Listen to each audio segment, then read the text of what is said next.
Welcome to Life Hacks Beyond Convention with Dee and Sonia. Yeah,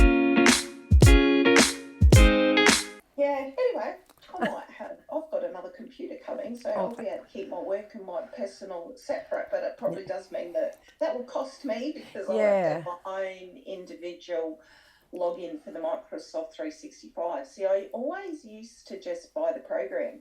Yes. Yeah. You know, and okay, that might cost a couple of $100, but that would last me for years and years. Yes.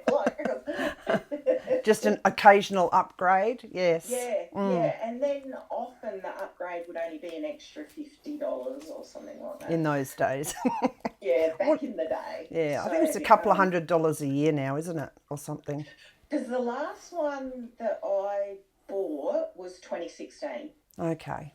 Yeah, so there's at least a 2019 and before they transitioned to Microsoft 365 since then. Yeah. Yeah. I'm wondering if you'll be able to link your computers safely to access applications.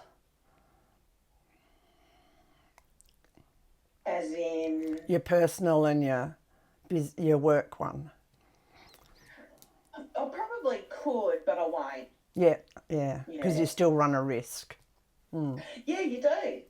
Yeah, you do. I'll just be happy to have a work computer that's only for work. Yep. Yeah. Like, it's just like, I'll be really glad about that, actually. That'll suit me. Yeah. I don't think I'll use it for personal, though I know most people would use it for personal. If I was working for somebody else, I'd want it separate.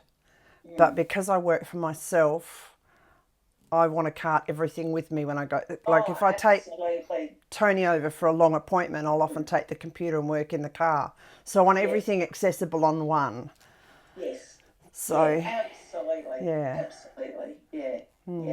Yeah, well, that's the downside, isn't it? When I travel, if I've got two computers, I've got everything I do personally and then have to take a work one as well. But I already can't so much tech with me. I like tech. So. Yep. Are we outliers?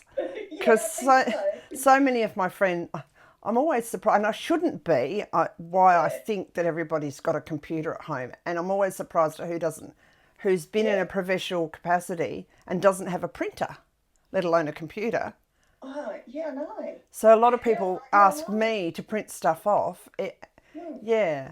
And the last couple I spoke to were high-end teachers that have retired. And I thought, I was sure you'd have your own computer and your own printer. But no, everything's done on the phone. I can't even see my phone. Like, it's like, how can you read an email on that? Exactly. Yeah. Exactly. Let alone navigate a website or, Yeah. No, I'm always surprised by that too. In fact, I was talking to a friend recently too, and I got a surprise. Oh, you just do everything on the phone. Yeah. Yeah. And because so many of my friends that are close, well, like you and some of them other, they all do have their computer and their printer. Make the assumption that that's how the world runs, but no. Once I get out of my tiny little circle and you move out to the next ripple, you realise, oh no. Definitely outliers. Yeah. So, I've got a friend who's a nurse and works from home, so she's in admin. And she only has her work email. She doesn't have a personal email.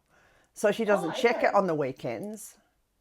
Oh, okay. So whereas I'm anal about emails, I probably check 2 times a day. Yeah. Okay. I limit myself because years ago that's because it's your business though, isn't it? I think I'd do it anyway just to see what's Yeah, I think it's not just the stuff I've purchased, but it's different things I've been involved in or opportunities. So it's certainly not just business. I'd get 4 or 5 a day for the association I'm the treasurer for. Yeah. So No, well, there's no way I'll get anything personal sent to my work email. Yeah. Well, because they own that email address, so as soon as you leave that organisation, you've lost all your emails. Well, and I just think there's a real risk of like because if you're using that email to log into, I don't know, whatever, Yeah, opens you. banking and things like that, like I just look and think No.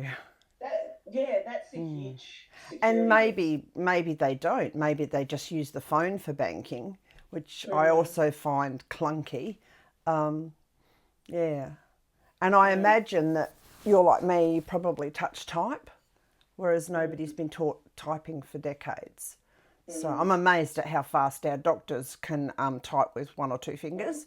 Oh, I know. But they audio tape everything now.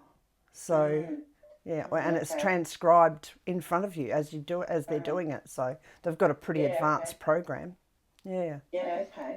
Ah, which yeah, is a well, good it's not idea. surprising, is it? Yeah, because the transcription services, like the bots and that they use, are pretty good these days. Yes, They still make mistakes, though. absolutely. Comes down to the same thing. Always read it. Exactly. Check Yeah. it.